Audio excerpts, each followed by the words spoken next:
Hello and welcome back to another VMK in the game development series. In this VMK we're going to start writing the code that will allow us to parse Caligari files which are saved in a binary format. From the previous VMK, you should have gone through this document here which outlines the file format that Caligari uses when saving any scene or COB files.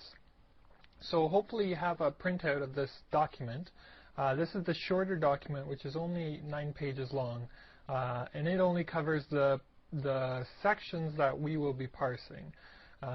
There's a larger document which was, I don't remember, 80 or 100 pages long, and that contained all the specific details of the Caligari format. However, this shorter document only covers the things that we're going to worry about. So where shall we get started? First things first, similar to how we wrote the code for the ASCII file parser, we're going to first start off by going into Visual Studio and creating a new project. And in this new project, we're going to write the code to parse a Caligari file.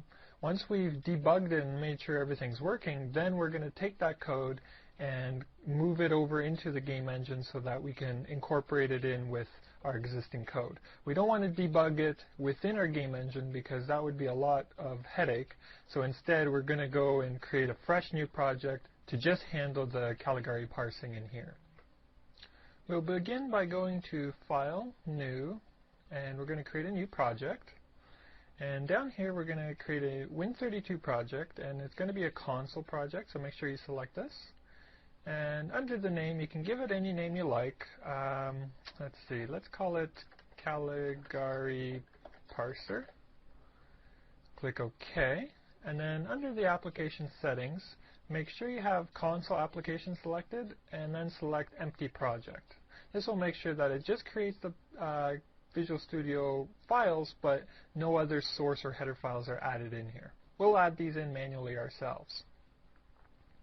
So now what we can do is just right-click on here, click on Add New Item, and our entire project is going to be contained in one CPP file, so we'll just create this CPP file here, and again, you can call this anything you like. I'll just call it Caligari Parser. Okay, so this is the file we're going to be using to create our entire parser and to do some tests. We're going to be using the IO stream to read in data from a file, so we need to include IO stream up here at the top. And we're also going to be doing quite a bit of string manipulation, so we'll also need to include string at the top here as well. Every console project needs a main, so we're going to add that in here. And our main is just defined as returning an integer. It's called main, has no parameters for the input, and at the very end we're just going to return 0. And inside here, what we're going to have is the following. We create a pointer to a file, call it FP, just the same way we did before. We're going to call fopen, and we're going to specify what Caligari file we want to open. I just typed in here shape.cob, but this could be anything you like. And we specify we want to read it in as a binary format. So that's why we have RB here in the double quotes. We check to make sure that this file pointer exists. If it doesn't, then we just print cannot open file. And if it goes into here, we're going to go in and exit our program by calling -1, or we can just go return -1, and we're done.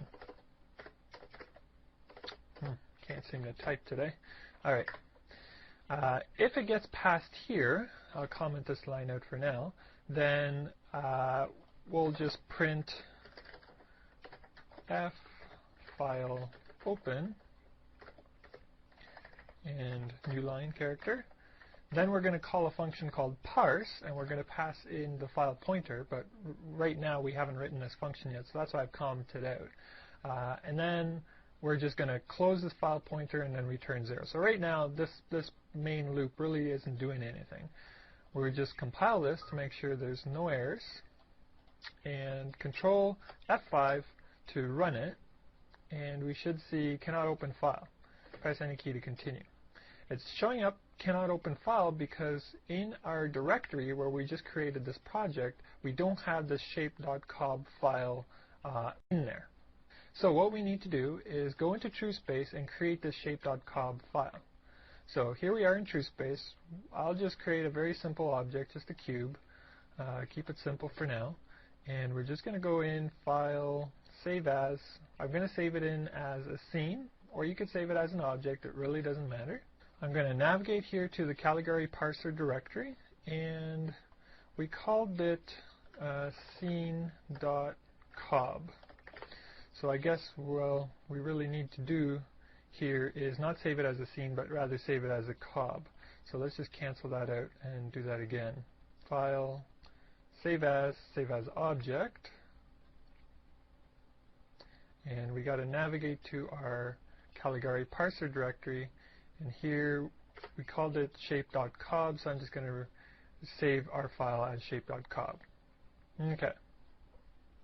Now if we look inside that directory, you'll see that there's a shape.cob file in here, which means that when we run this program now, it says file is open.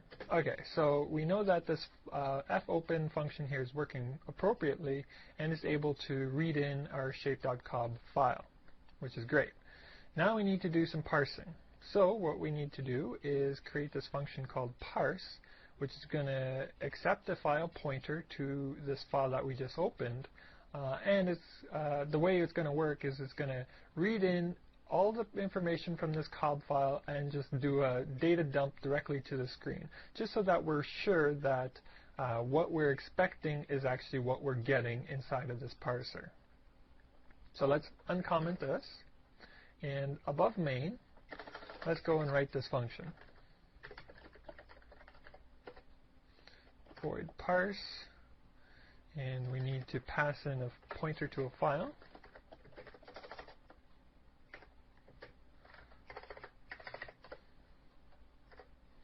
Okay, so what's the first thing that we need to parse? Well, going back to the PDF document here, we see that Caligari files will start off with the following information. There will be a Caligari header that is comprised of the following bytes of data, and this data we need to go through and make sure that the file we're opening is actually valid, because we could type in a file name for some file that's not actually a Caligari file. So if that's the case, we want to make sure we don't try to parse it because we don't know how to parse it. So by looking at the Caligari header, we can determine whether the file that was specified to us is actually a true Caligari file or not. So we need to create a structure that contains this Caligari header format here. The way we can do that is we'll go back here, and right above parser, I'm going to create a new structure. I'm going to call it Caligari header, and you'll notice it's comprised of the following items. It has 9 characters for the Caligari name, it has 6 characters for the version, 1 character for the format, 2, 13, and then 1 as shown here.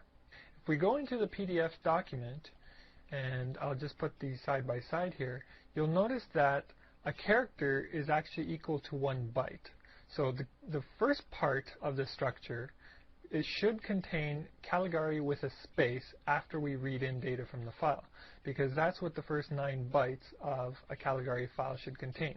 So all this data should be filled in with Caligari and then a space. 6 bytes contain the version number, so that should go into this variable here. Then we have 1 byte, which will tell us whether it's an ASCII or binary format, and so on and so forth. So just by looking at the Caligari header structure here, what I've done is I've created a structure that contains the same information with the same size of variables for each of these different sections.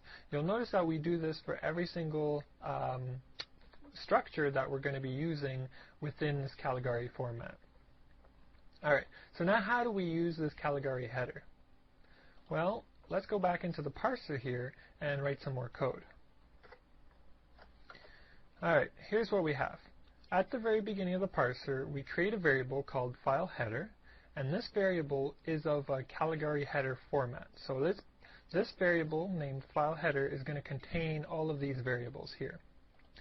Then what we do is we call fread, we pass in the address of this guy, so that's this first parameter here, and we have to say how much data do we want to read in from our file.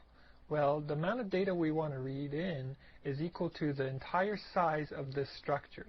So that's equivalent to all of this data here. The fourth parameter specifies how many of these items we want to read in. And, well, that's only one. We only want to read in one instance of this header file. And then the last parameter to fread specifies what file we're using to read this data in from. So that's the file pointer that we passed into our parse function here. So after this fread, we should have some data filled in here into this format.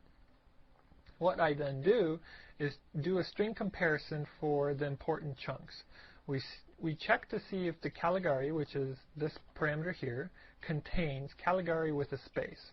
Remember, that's what should be contained here if it's a Caligari file.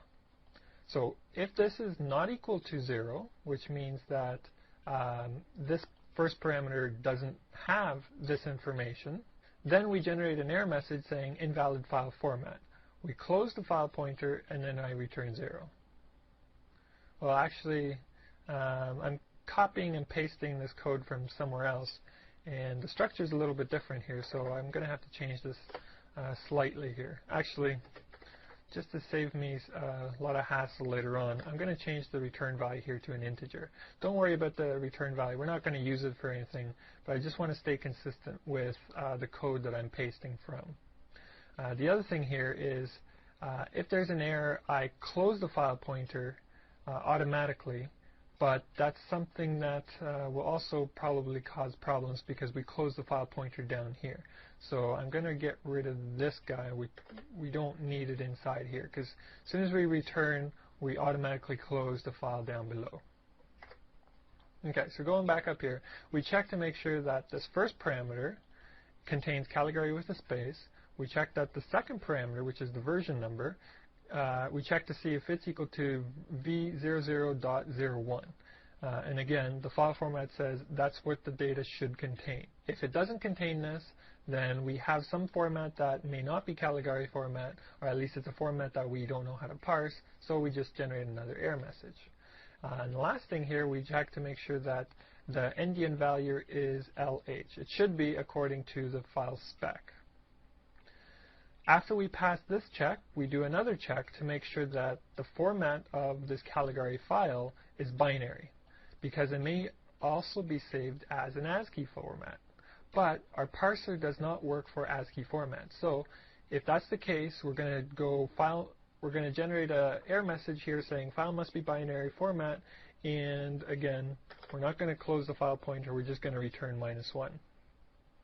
If we go down to here, then file verification is okay because we know it is a Caligari file and it is saved as a binary format. So let's go save this and build it and make sure that up till now everything's still working. So we have files open, file verification is okay. Let's do a couple tests here. Let's go back into TrueSpace and we'll go in and save an object, but this time let's save it as a ASCII text file. So we'll overwrite that previous guy, and now let's go here and Control F5. Now you see it says file open, file must be binary format, press any key to continue. So it did catch that our file was saved as an ASCII format, it wasn't binary. So we broke out of our parser right here in this return statement, which is good. The other thing we can test here is to see whether it's going to go into here appropriately. Well, the easiest way to do that is just to load in some file that's not the Caligari file. And it could be any file, but what I'm going to do here is just create a new file. I'll call it shape.txt, and inside here I'm just going to garbage data. Just write in some data numbers. It really doesn't matter what it is, just so that there's something inside this file. Now what I'm going to do is go down here and type in shape.txt. So I'm telling Visual Studio here that I want to open up this file as a binary file and then go inside of the parser. Let's see what happens this time. Well, now you see it says file open and then it says invalid file format. So it was able to go into here and catch that we were not able to parse this file because it wasn't a Caligari file. So it looks like these two if statements are working the way we expect them to, so we can continue on through. I'll change this back to COB so that we are loading in the correct file. Okay, what's the next thing to be expecting inside of the Caligari format? Well, let's go back into our document and take a look. We have a Caligari header, that's the very first thing, and then it says that a chunk header is to be expected. And a chunk header contains the following data. So again, we're going to have to go into Visual Studio here and create a structure that contains the following data. So let's go and do that. Right underneath this Caligari header, let's just add the following structure. And when we compare this with our definitions here, we have 4 bytes for the chunk type. So we create a char named type, and it's 4 characters long. Then we have a short, which is 2 bytes. So we have a short here, which is the major version number. We have another short, which is the minor version number. And then we have 4 bytes, which is a long, for the chunk ID, the parent ID, and then the number of bytes in the chunk data. So here we go, we have long, chunk ID, parent ID, and number of bytes. Remember, when you're creating these structures inside of your code, make sure you write them out in the same order that they're listed here in the file spec. This is very important because when we use our our fread function call, it's going to be filling in the data according to the order in which it's showing up inside of the structure. So make sure you're not adding in any other variables inside of the structure, or you're not reorganizing these variables. They have to be in this order. Alright, so we've defined our structure for the chunk header here. So let's go down below here and use it. First thing we're going to do is create an instance of that chunk header. So remember, this was the data structure that we just created. So we're going to create a data structure of that type, and we're going to call it chunk header. Then we're going to go inside of a while loop, and every time through the while loop, we're going to call fread, and we're going to pass in the address of that chunk header, and then we're going to say we want to read in this much data. We only want one instance of it, and we're going to be reading it from this file pointer. And this file pointer, again, is the same file pointer that was passed into our parse function up above. Inside of the while, we're going to do the following. We're going to create a local variable here called szchunk, and it's going to contain 5 characters. We're going to copy the first 4 characters that are read in from our chunk header. You'll remember that up here, actually, let me just make some room here. Up here, the file type is 4 characters long, but according to the file spec, it's not null terminated. So what we need to do is null terminate that file type before we can use it. So we take our local variable here, we dump it into this strncopy function, and what we want to copy is the chunk header's typed information. So it's going to be the first 4 characters of that, and we specify we want to copy 4 characters. The 5th character that's going to go inside of this variable, we're going to set to null. So we say here index 4, which is the last character, which is the 5th one, and we're going to equal it to null. So we're null terminating this string here. Now that we've done that, we can use our regular printf functions to show us what it is that this chunk type contains. Then under that, we're going to go in and call fseek. We're going to seek to move our file pointer by a certain number of bytes. So what this does is it says, okay, we're located at a certain position inside of our file. We just finished reading in the chunk header. However, the next section inside of this file will contain some numbers or values depending on what this chunk header says. Well, we're not ready to read in this data yet, so what we're going to do is just skip over it to the very beginning of the next chunk header. So to do that, we say, okay, take the file pointer and move it forward by this amount of bytes. And this amount of bytes is pulled from this chunk header that we just finished reading in here. And we specify as the third parameter from the current location. So it's just going to move the file pointer forward inside of the file so that we're ready to read in the next chunk header. And then we're going to loop through here to the while and continue reading. So basically what this code should do is show us all the different data types that are saved inside of the file that we're trying to load. So let's see if this works. Control F5, and file must be binary format. Alright, that's because we overrid our binary format. So let's go and create another binary format and overwrite the ASCII version. So overwrite that and Control F5. Alright, there we go. So now we can see that the file that we're parsing contains a data type bitm. It has a PolH, unit, OBRQ, OLE, another OLE, a Mat1, SHBx, shader box, another OLE, and then an end. And then we return because we're done. So there's no other data in there. So basically, our one object is going to be contained inside of the poly data here, which we're going to be parsing. It's going to contain some material information, which is going to be inside of this structure, and it's also going to contain some extra shader information inside of this structure. Those are the three sections of the format that we're going to be parsing. The other thing we're going to be looking for is this end to just let us notify that there's no other information that we need to worry about inside of the binary format. So far so good. Now what we can do is we've got this loop here that goes through every single chunk header that we're going to read in. So what we're going to do is basically put a bunch of if statements in here that says if it's a PolH format, then go and extract the data for it.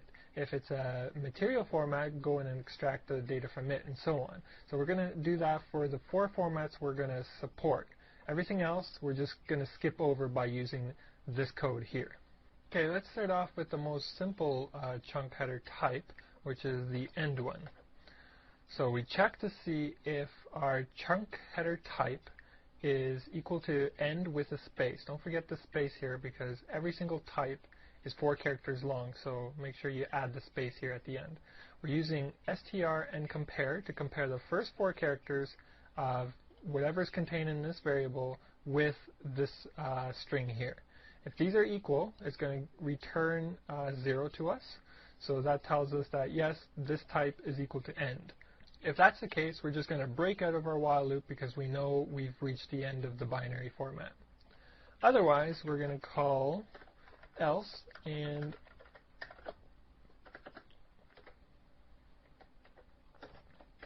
the following. So if it's something we don't understand, we're just going to go in here and skip over top of it. Let's clean up some of these brackets here. And now this shouldn't make any difference from before, because before we didn't do anything special either, so we still get the same output. The only real difference now is you don't see the keyword end showing up here because we don't print anything out here when we go inside of the end type here.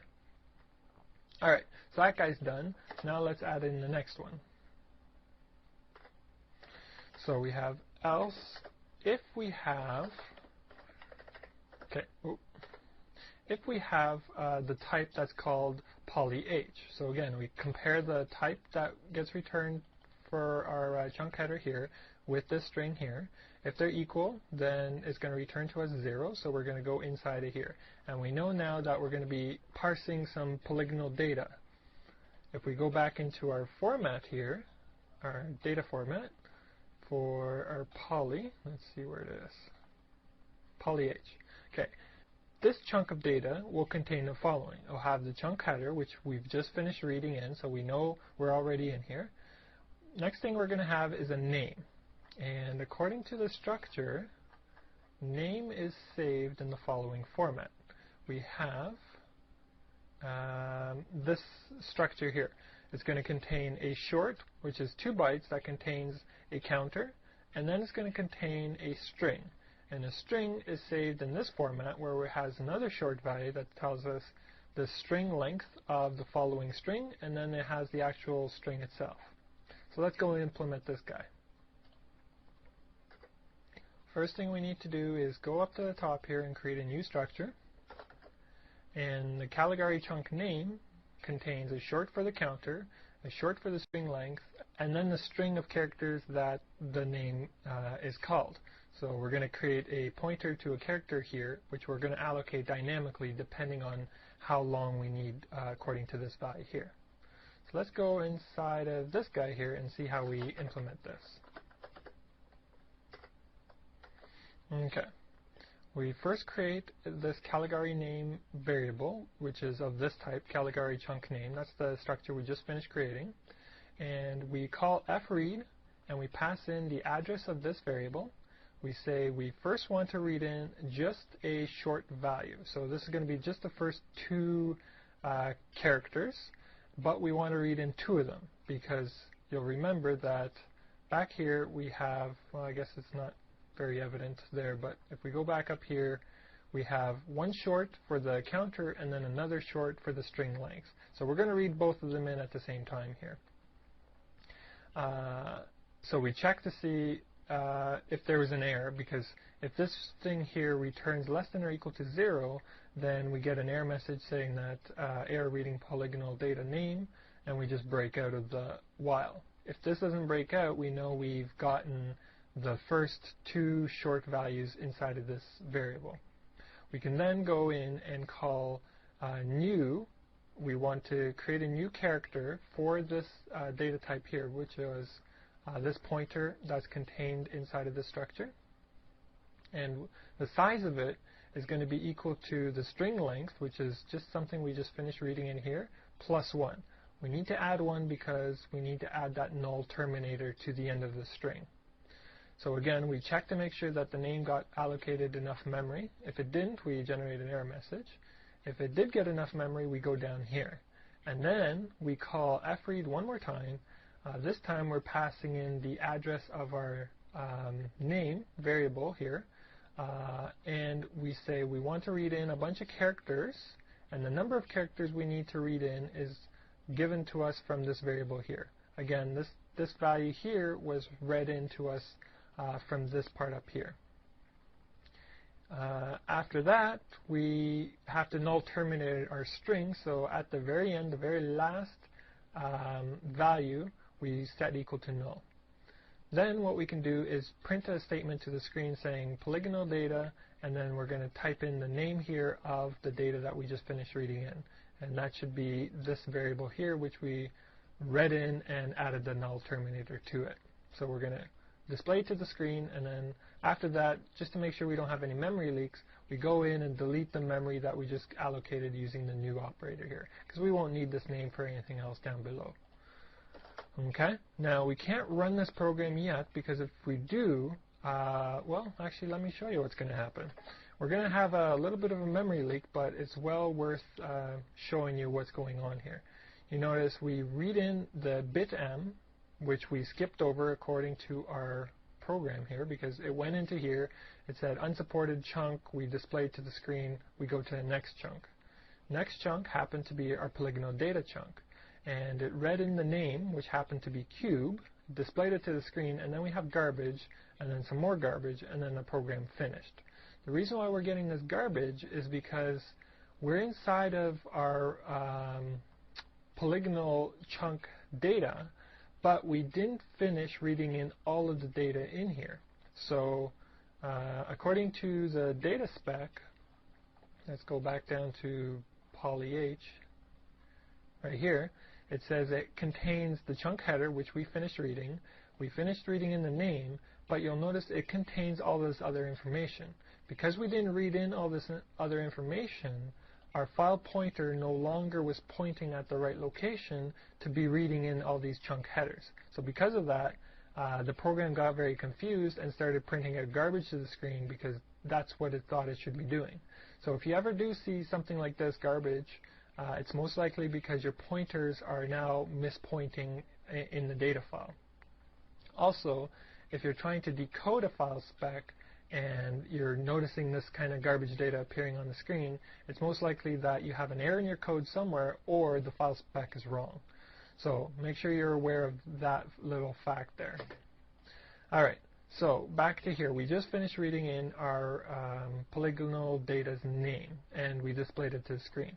So what's the next chunk of data that we need to read in? According to the spec, there's something called local axis. So scrolling up here, let's take a look at the format for the local axis. Okay, according to here, the binary format will contain 3 floating point numbers for the x, y, z coordinates for the center, x, y, z for the local x, y, z for the y, and the x, y, z for the z axis. So we need to go in and read this in. So first thing we're going to do is scroll up to the top here and create a new structure. And this structure is going to contain the 3 floating point numbers for the center, x, y, and z direction. And then down here, let's do the following. We create a new instance of that Caligari axis, which we just finished creating the structure for up above. We call fread, and we say we want to fill in all the data into this variable. This is how much data we want to fill in. It's size of that structure. We only want one of them, and the file we're reading from is that same file pointer we're currently using. If there's an error, we generate an error message, we break out. Otherwise, we display the center, x direction, y direction, and z direction data that was just read in from the file. And the way we do that is we just say, okay, type in the x, y, and z coordinates here from that data structure that we're using here. So we have index 0, index 1, index 2 for each of the variables that we just finished reading in. Okay. The other thing we can do here is, let's see here, the polygonal data is in sort of a parent-child relationship, and that information is stored inside of the chunk header. Let me see if I can find that here. We have the chunk ID as well as the parent ID. It would be helpful to display this information onto the screen so that you can sort of get an appreciation for how data structures are related to one another. So let's display this. Actually, let's do it right here after polygonal data, and then we have the name. So what we have is we print the ID number. So this is the chunk ID number. Pass in the value here, and then we have the parent ID number, and we pass in the value. And the values come from our chunk headers, L chunk ID, and chunk headers, L parent ID. And again, if I were to run this right now, we would see garbage on the screen, but why not, right? Okay, so here we go. We have our polygonal data. It's named cube. We have the ID number for this current chunk is this number here. It has no parent. And then we have our center, x, y, and z direction data shown here. If we actually look at these numbers here, they should correspond with what we have in TrueSpace. Let's see if they do. We have the location here, which is 1.201, 0.867, and 1.053. If we look at the output here, we notice we have the same thing, 1.201, we have 0.866, and then 1.053. And the name of this object that we created is called cube. You see the word cube here, so it brings up cube located here. And the direction of these guys is just 1, 1, 1, 1 all the way across. We're not worrying about this, so I don't need to talk about that in detail. This other information, the rotation and the scale, we're going to be getting from a different transformation matrix, which is, I think, the next thing we're going to be parsing. So we'll talk about that in a second. But just to make sure that you do understand here what's going on, I'm going to rotate this cube 45 degrees, and I'll place it at a more convenient location. Let's say 0, 0, and then 1. And the size will make it 2 by 3 by 4. And just for the heck of it, let's call this cube MK. Just my initials. And let's go and resave this guy over top of the existing file. Okay. So we finished reading in the local axis. Going back into the file spec here for PolH. Okay, we got the local axis. Next thing is the current position. And the current position is saved. let's see. Must have passed it. Here it is. Current position. Its format is a matrix which contains 4 floating point numbers for the first row, 4 floating for the second, and 4 floating for the third. And then the fourth row is assumed to be 0001. So what we're going to do is read in this data and display it to the screen. Okay, so before we do that though, we need to go to the top here, create a new structure to contain that data.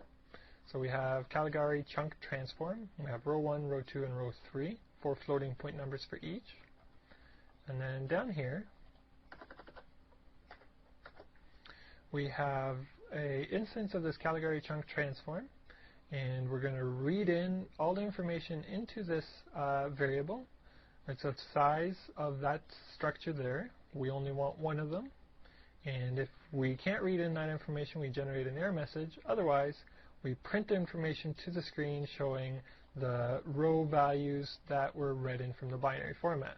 So we have 0, 1, 2, and then 3 here. Okay. Going back to the file spec, what's the next thing on our list? We got the current position. Next thing is the local vertex list. Well, the local vertex list is saved like so. We have the number of local vertices that is going to be contained, and then for each local vertex, there's going to be an x, y, z coordinate showing where that vertex is located. So let's go and implement this now.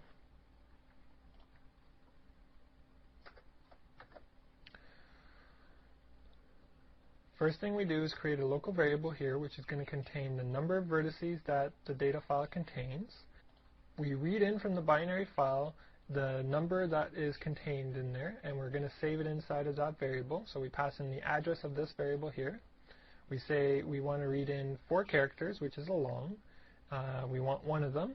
And after we read in that information, we're not going to display the numbers to the screen, but instead what we're going to do is just take the file pointer and skip it forward to the next data chunk that we're going to read in.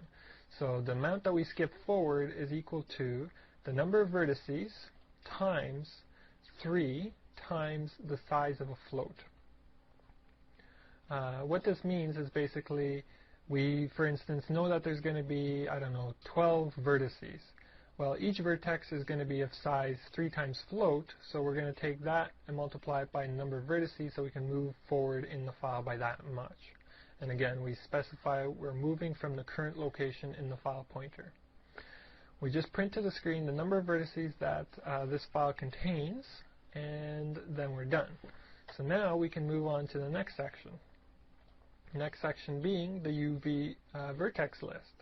And the UV vertex list is very similar to the local vertex list, but this time it has a long, which tells us the number of UV vertices, and then for each one there's a floating point pair. So instead of 12 bytes, we only have 8 bytes.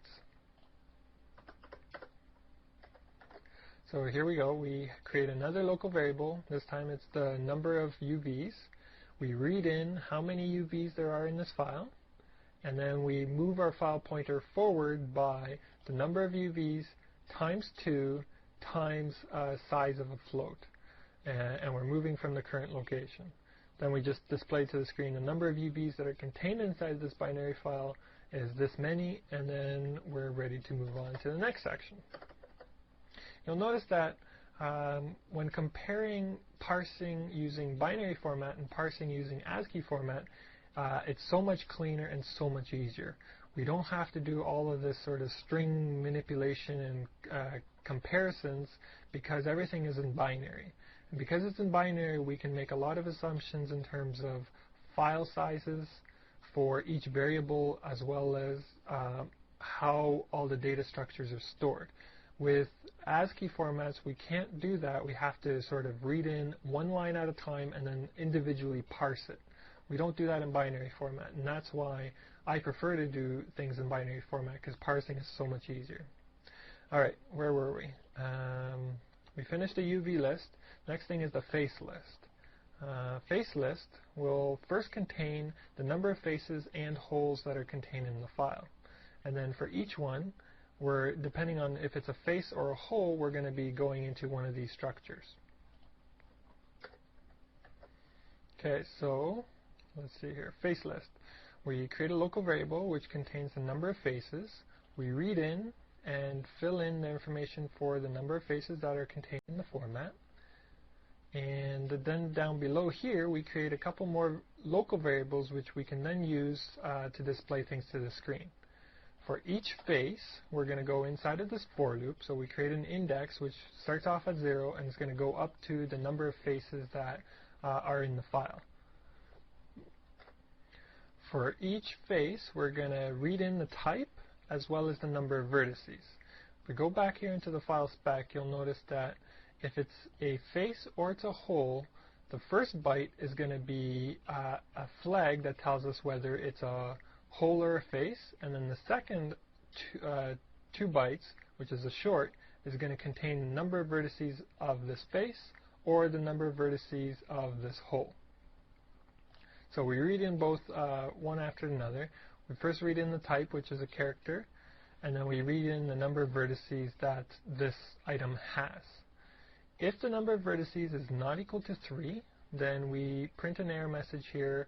Well, actually, it's not an error message, it's more of a warning message because we don't actually stop our parser from continuing on. We actually let it go through. And what we print is we say that this face has this many vertices. And we also say must be triangulated because our parser, or at least in our game engine, we will only work with objects that have 3 vertices per face. So if there's more than 3 per face, we want to warn the user by saying, must be triangulated. So that's what we do right here. Then down below, we check to see if this item is a face or a whole. And the way we do that is, according to the file spec here, it says that f-whole flag is not set. And the f-whole flag happens to be bit number 3 of this flag here. So bit number 3 is this guy here, and we use the AND operator to check to see if it's high or low, or in other words, 1 or 0. So if we AND the type with bit number 3, and it returns 0, then that means it's not set, which means that this current face that we're reading in really is a face. Otherwise, if it is set, then we know it's a whole, so we're just going to print a whole to the screen to show us that the item that we're reading in is not really a face, it's a whole. Now the difference between a face and a whole, according to the file spec here, is a face contains this material index. You'll notice down here, a whole does not contain a material index. Both of them do contain these 8 bytes that contain the face vertices for the current face, and if it's a whole, then it has face vertices as well. But if it's a face, we need to make sure we read in this extra 2 bytes. So that's what we do here. We call fread. We pass in this parameter here, which happened to be this short located up here. And we say we want to read in a short, one of them please, and display to the screen this face, this current item that we're reading in is a face as opposed to a whole, and the material ID that is associated with this face is equal to whatever this value is here that we just finished reading in. Then what we do is we have to read in this 8 bytes which contain the vertex and the UV coordinates. So the way we do that is we go in and for every single vertex that this face contains, we go in and call fread, and we specify we want to read in a value that's contained as a long. We want to read one of them, and then we read in the second one, which is also a long here. And I commented these 2 lines of code here out, which would basically display the values to the screen. I don't want to do this right now because if you're reading in files, then you'll get a lot of numbers onto the screen. What I would recommend for you to do is actually uncomment these and take a look to see what the numbers are so that you can get a little bit more comfortable with what values are stored inside of the binary format. So after all of that work here, we're done reading in the face data, and I'm just going to print a new line character just so that it cleans up the output to the screen.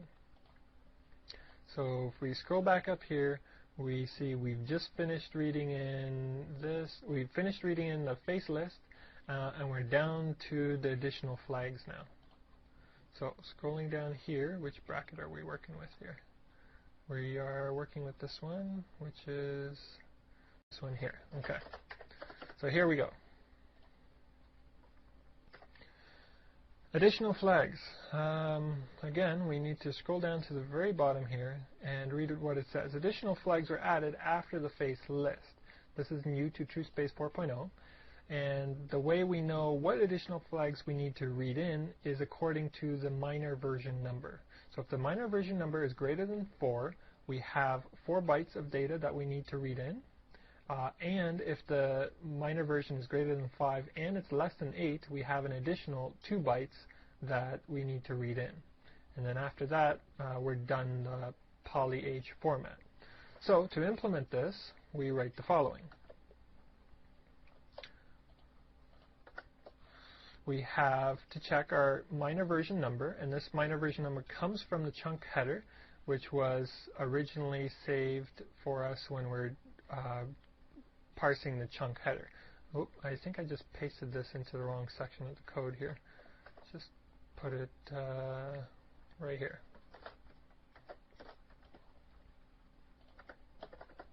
Okay, so if the minor version number is greater than 4, we need to go in and read 4 bytes of data.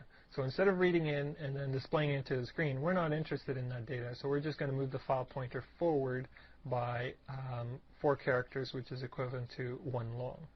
Then we check to see if the minor version number is greater than 5 and it's less than 8. If that's the case, we have the 2 additional characters we have to read in, and 2 characters is equivalent to a short, so we just move the file pointer forward by the length of a short. And after that, we're done. So now, if we go and save this, build it, hopefully we have no errors, we can go Control F5, and you'll notice now that as we parse, we continue parsing all the way to the very end of the file.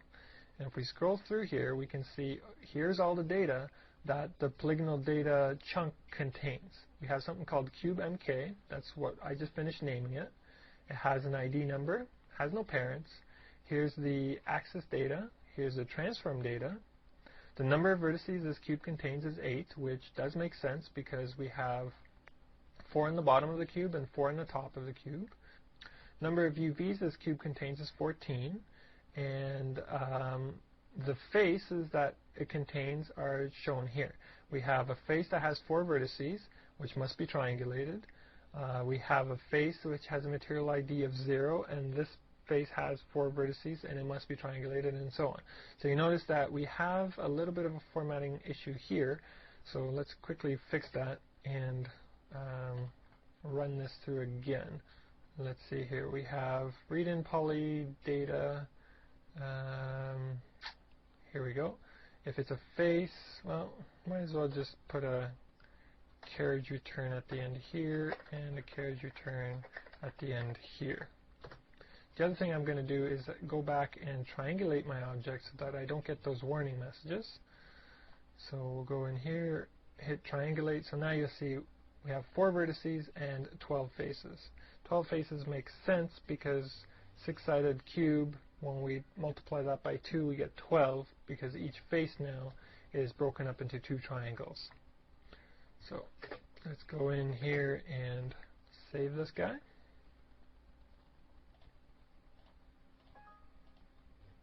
And run it through a parser.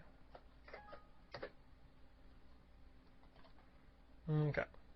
So here we go. We have 8 vertices, 14 UVs, and 1, 2, 3, 4, 5, 6, 7, 8, 9, 10, 11, 12 faces. I guess we didn't print a message to the screen showing how many faces we have. We can do that as well. Let's see here. We have this guy here, which reads in how many faces we have. So just down here, let's go print f number of faces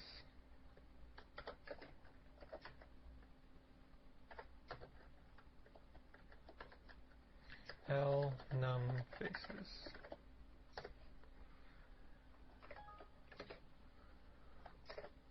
Okay, and there we go. So now we have number of faces listed here as well.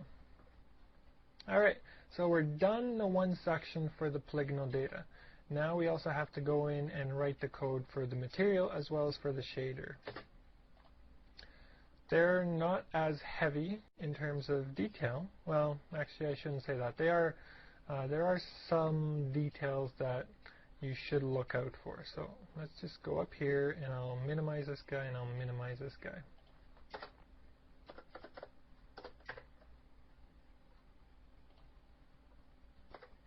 Okay, so what I'm going to do here is create another else if statement. This time we're looking for material 1, and if we do find it, we're going to print material data to the screen, and we're going to show the parent ID number as well as the chunk ID number to the screen.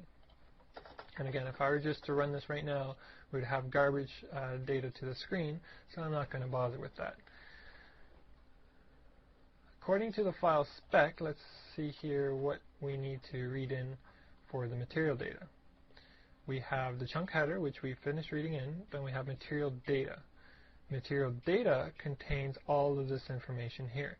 So we need to create another structure that contains all of this, all these different bytes.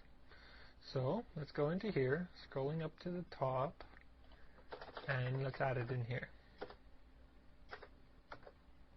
So we have Caligari material, and you'll see here we have 2 bytes for material number. We have 1 byte for the shader type. We have 1 byte for the facet type. We have 1 byte for the auto facet angle. We have a floating point number for red, green, and blue, as well as opacity, as well as for ambient, specular, highlight, and index of refraction. So those are all in here.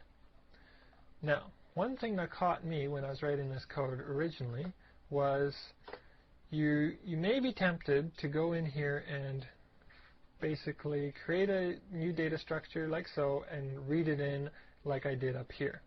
You don't want to do that. The reason for that is because the way that this function here, fread, works is you specify a pointer to your structure and then you specify the size of the structure you want to read in. Well, if you specify this pointer to this structure and then read it in, you'll notice that you get an error message. Well, actually, you don't get an error message. You get garbage onto the screen. But it seemed to work for all these other guys. Why is that? Well, the reason is because Visual Studio has a tendency of laying out its variables within structures according to even boundaries. And what this means is the following. Characters are 1 character wide. So whenever you create a structure that has a character, it fits into 1 byte of data. If you have 2 characters, then those fit in nicely. If you have 3 characters, that fits nicely, 4, and so on. However, once you start mixing different kinds of characters types, you got to make sure that they land on even boundaries. And even boundaries means divisible by 4. So here, we're okay because we have 4 characters, which is 4 bytes, so they're stuck in their own sort of boundary. Then we have a short, which is 2, but then we're followed by another short, which is also 2. So both of these fit inside of a nice boundary, so they're okay. And then each long is 4 bytes, so they fit nicely as well. Floats are the same thing, they're 4, they fit nicely. These 2 shorts fit together inside of their own boundary, so then the next guy here doesn't matter because he's on the end. But when you look at the Caligari structure, what we have here is we have a short, which is 2 bytes, then we have 1 byte, 1 byte, so all of this information would fit inside of its own boundary very nicely. But then what we have is 1 character and then a float. 1 character is 1 byte, and a float is 4 bytes. So these don't group in nicely together. Instead, what's going to happen is Visual Studio is actually going to create the structure, but the structure is actually going to look like this.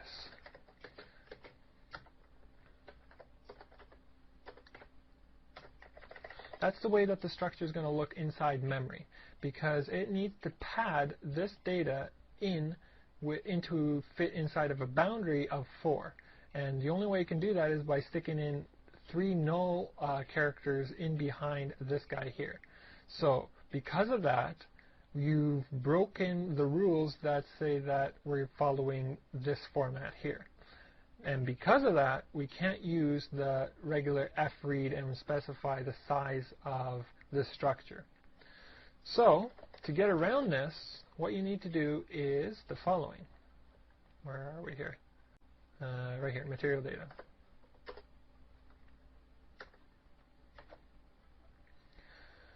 So we specify we want to read in the material ID. We specify we want to read in a short.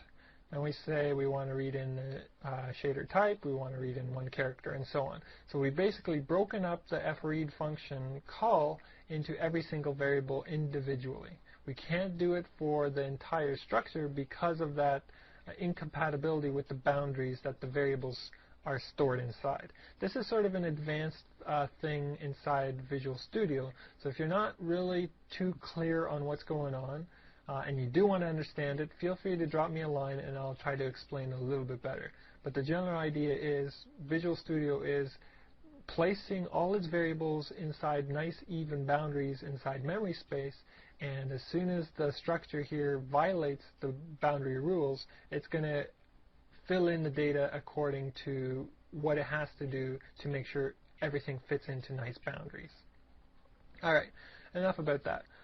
Going back to the Caligari parser, we read in all the information here into all the variables, and then we just do a pure data dump to the screen. So we show what the material ID number is, what type it is, and so on and so forth. The color here is 3 values, so we have red, green, and blue. So I just grouped that output all on one line here, showing red, green, and blue, and all the way down to the very bottom. Now, what's the next thing inside of the material structure? We have environmental map data, and it's optional. So the way we're going to handle this is the following. According to the data spec here, it says environmental map data is present when it starts with an identifying field. So what we need to do is go in here into the binary structure and look to see if there are 2 bytes of data that are inside of the file and they contain E:. If these are present, then we know we have an environment data structure.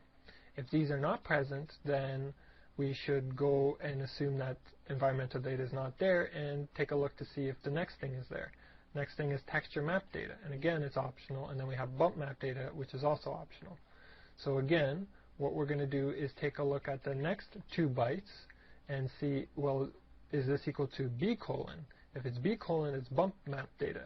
Or sorry, I skipped this one here. If it's T:, then it's texture map data. If it's not T:, it could be B:, in which case it's bump data.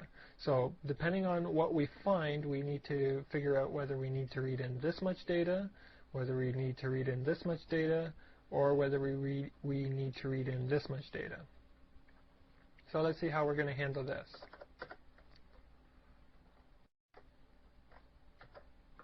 Alright, so first thing we do is check for environmental map data. We have, let's see here, inside the data spec it says environmental map data will contain 2 bytes, 1 byte, and then 2 bytes plus the length of the string. So here we have 2 bytes, 1 byte, and then a short, which is 2 bytes. So first thing we read in here is this 2 bytes. We specify we want to read in the 2 bytes, we specify 2 characters, and then we do a string comparison. Is these 2 bytes here equal to E:? If they're equal, then that means we do have environmental data, so we go in and we need to skip over the remaining data structure. So we need to skip over this 1 byte, skip over the string, which is 2 bytes plus the length of the string. So here we go, we skip over the first flag, we skip over the number, and then we skip over the length of the string. Well, actually, we're reading in the flags, we're reading in this data, and then we're skipping over the length of the string. We're not going to display it to the screen, we're just going to dump it into these temporary variables here, which we're going to use so we can skip over everything. Then, what I do is read in the next 2 bytes inside of the binary format. So we're ready to basically look to see if we have the next thing, which I think is the texture guy here. So we read in the next 2 bytes to see if are we looking here or are we looking over here. Okay. So we check to see if the 2 bytes is equal to t colon. If it is, then we need to skip over the texture information. So again, we have flags, we have length, and then we skip over that. And oh, there's some other information here according to, we're up here in texture. So we have 4 bytes for U, 4 bytes for V, and then 4 and 4 for the repeat in U and repeat in V. Alright, so there we go. We have 4, and a float is 4 bytes, so we have 4 times 4, which is 16. So we skip over everything all in one go, and then we read in the next 2 bytes. And then the next 2 bytes, we check to see if they're equal to B colon here for the bump map data. And again, we check to see if it's bump map data. If it is, we need to read in the flags, read in the length, skip over the length of the string, and then we have this time we have 5 times 4 bytes here, so we have 5 times float here. And then what I do is I read in the next 2 bytes. Now, the reason why I've structured this, this code this way is because if one of these is missing, this code still works perfectly fine. So for instance, let's say we had texture data but not bump or environment data. What's going to happen is we're going to go in here, read in 2 bytes, and we're going to check, okay, is it equal to E colon? No, it's not. So it's going to go into here. Is it texture data? Yes, it is. So it's going to go into here, and then after it finishes reading in this, it moves 2 bytes forward. However, because there isn't anything else, what we need to do is actually move back 2 bytes, because right now we're pointing 2 bytes into the chunk header data for the next chunk, but we actually want that 2 bytes, so we need to reverse our pointer by 2 bytes. To move the file pointer backwards is very easy. You just call fseek, and we specify a negative value here rather than a positive value. You'll notice up till now we've only ever used positive values to move forward in the file. If you specify negative, you just move backwards by however much you want. So because here we've always read 2 bytes forward, at the very end, after all these if statements, we're just going to move back 2 bytes. Okay, so now, by the time we get to here, we're, I think, done. Let's just confirm here. After we have texture, bump, doesn't look like there's anything else inside the material. Nope, that's it here. Everything here is optional, and then that's it for the material. So we're down to our last data chunk to parse, which is poly, I think it's our shader chunk. Here it is here. So let's go and implement this guy, and then we're done. Well, actually, before we do that, we might as well build this and run it through to make sure we read in the material data appropriately. Okay, so we have a poly chunk, which has this ID number here, 856801116, with no parent. And the material guy has an ID number of this, and the parent is 856801116. So this material is associated with this polygon data according to the ID number. So that's good. The material ID number is 0, which is also good because all these spaces here use material ID number 0. So you'll notice these spaces point to material number 0, which is this one here.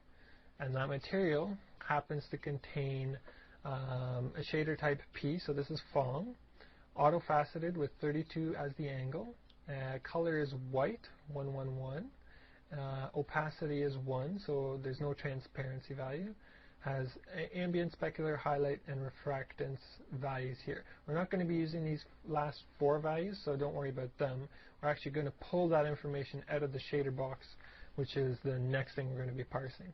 But just to play around a little bit, we can go back into TrueSpace here and make things a little bit more interesting by adding some color to this object, just so you can see how this data is actually stored inside of the format. So I'll go in here and just quickly paint some faces here. We have red, green, how about a blue one? Okay, and let's go and save this.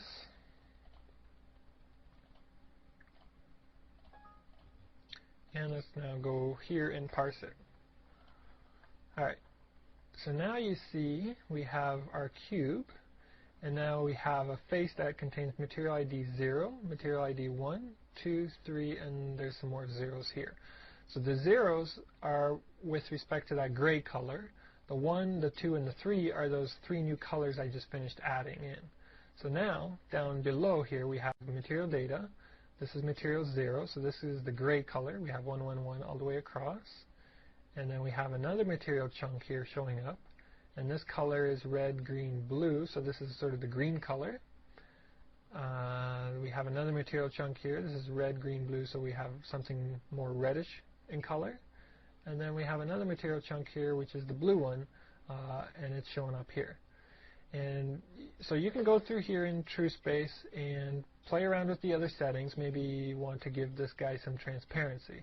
So let's make the blue guy a little bit transparent, like so. And what else can we do here? Let's select the green color, and maybe instead of having auto-faceted, we'll use faceted faces for the green. So we'll just paint those on there. Visually you won't see any difference here because everything is faceted anyway. But let's also go here to this side and maybe pick a purple color, and I'll pick super smooth here. And I'll paint that through like that. Let's go and save this guy. And let's go and parse him. So now, if we scroll through, we have faces 0, 1, 2, 3, and 4 are the material numbers. And we should see some variation here in values. Let's see. Okay, here this guy is faceted, which is good. And this one here is smooth shaded because it has an S here as well. And again, make sure you go through and you understand where each of these numbers here are popping up from TrueSpace, because in the next video when we start moving this parser into our game engine, you're going to have to understand what each of these values mean and where we're going to be using them in our own game engine. Okay, so we're done with the poly header, the end header, and the material header. That just leaves one more.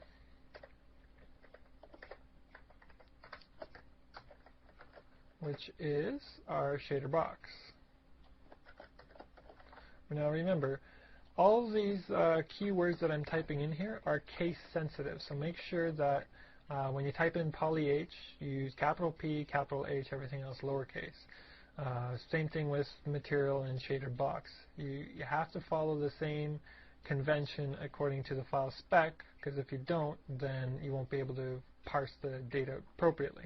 Alright, inside of the shader box, what do we have? We have a chunk header, which we finished reading in according to this first fread function here. Then we have color shader data, transparency shader, reflectance, and displacement. And each of them are described down below. So let's go and implement this. This last one is pretty repetitive, so I'm just going to cut and paste all the code in one foul swoop and just sort of go through it relatively quickly, since you should now have a pretty good idea of how binary parsing works. So the first thing we're going to do is show that this is shader data that we're going to be showing to the screen. We're going to specify the chunk ID number as well as the parent ID number, same as we did before with the other formats here. Then we have a variable which we set to 0, and we have 4 sections that we're going to be parsing. Again, we have color, transparency, reflectance, and displacement. These are the 4 that we're going to be parsing. We read in the first character value, and we compare it to see if it's 0, 1, 2, or 3. If it's one of these values, we show which shader chunk we're actually going to be parsing through. And then, if it's not one of these, we generate a warning saying unrecognized class ID number. Then we read in, let's see here, it says we're going to have to read in the name of this shader identifier. So we have a string value, which is 2 plus the length in bytes. So first thing we do is figure out how long is this name. So we read in the length of the name. And we go in and create a variable that will be big enough to contain the name, plus 1 for the null. We read in the name itself from the file, and then we null terminate it at the end.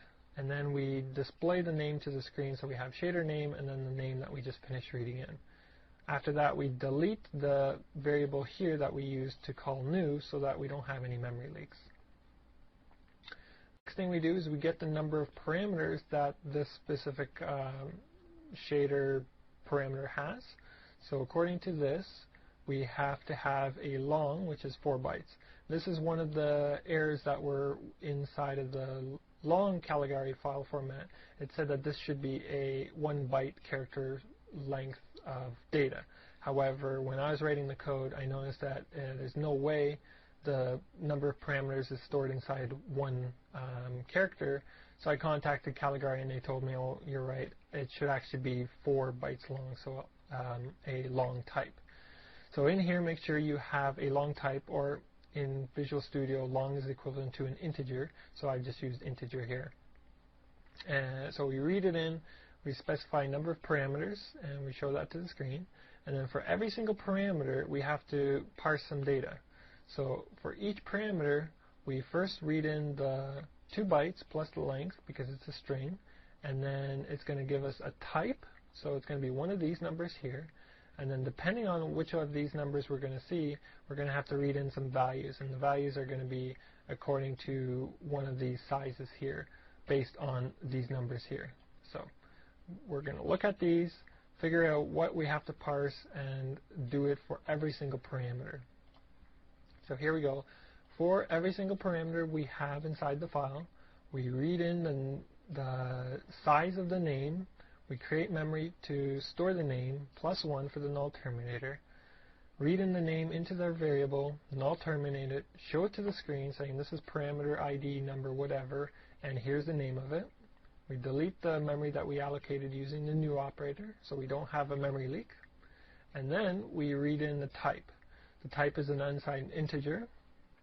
And then based on the value of the type, we have different kinds of parameters we need to read in. So if it's type 1, then this says it's an integer, so we read in an integer. And then we just show it to the screen. If it's type 2, it's a D word. 3 is a float. 4, it's a double. 5 is an enumeration. 6 is a boolean. Booleans are stored as 0 or 1, so we're actually reading in an integer. And then the integer value, we're showing it to the screen here, but just realize that it's of type bool. But in terms of the binary format, it can't save true or false. It instead saves 0 or 1. Color is 3 floating point numbers, so we just show red, green, blue here. Vectors is x, y, z, so 3 values for floats. Points is the same thing as vector.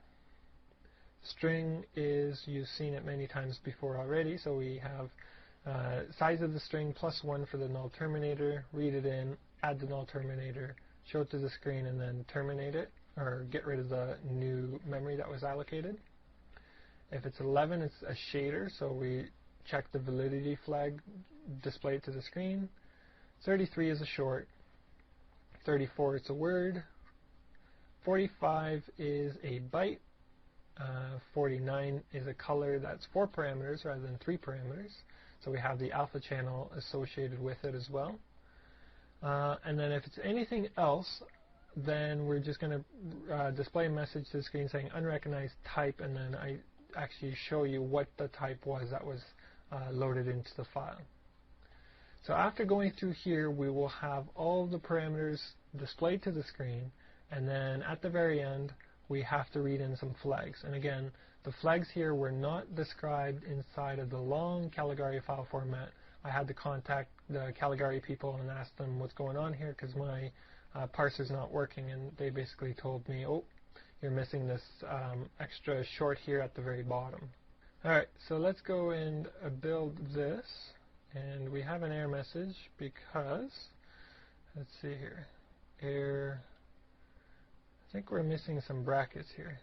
Let's just go through, make sure everything lines up properly. This guy here lines up with the 4. This lines up here. We're missing a bracket for this for loop. So we'll add it in here. And let's see if this builds. Okay. We're just missing one bracket there at the end. And there we go. So if we scroll up to the top now, and we scroll through our text that we output to the screen, we have some shader data. And our shader data has an ID number, which is our own unique ID number, and the parent ID number should be the parent of the material that this shader belongs to. So this shader has a parent 85632524, which is this material here, 85632524.